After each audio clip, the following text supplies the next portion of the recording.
রোহিঙ্গা বা বাংলাদেশের বিভিন্ন মানুষজন যারা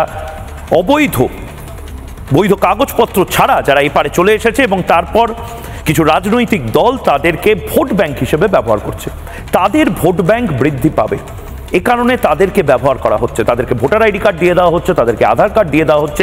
আমার প্রবলেম ঠিক সেই জায়গাতে। তার কারণ আমি রাম, শ্যাম, যদু, মধু, আমি রাম হতে পারি, রহিম হতে পারি, ইয়াসের হতে পারি, আমি হরমিন্দর হতে পারি, আমি সুখবিন্দর হতে পারি, কিন্তু আমি ভারতীয় হিসেবে যে থালাটা আমাকে রাষ্ট্র দিয়েছে সেই থালাতে আমি হাত বাড়াবো। যদি আমার বন্ধু কোনো হিন্দু, বৌদ্ধ, শিখ, জৈন, পারসিক, মুসলমান, খ্রিস্টানি কোনো বন্ধু সে যদি ভারতীয় হয় সে হাত বাড়াবে।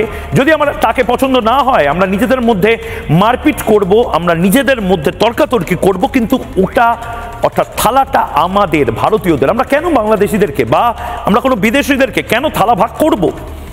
তারা তাদের দেশে যাক, তারা তো 47 সালে একটা আলাদা দেশ চেয়েছিল। আমরা ভারতীয় যারা রয়েছি তাদের ভারতবর্ষ, যারা ভারতবর্ষে 47 সালে ছিল তারাই যে জল, হাওয়া, ভারতবর্ষের যে সমস্ত সম্পদ, সমস্ত খনিজ পদার্থ, সমস্ত মাঠের ফসল, সমস্ত কিছুর অধিকারী।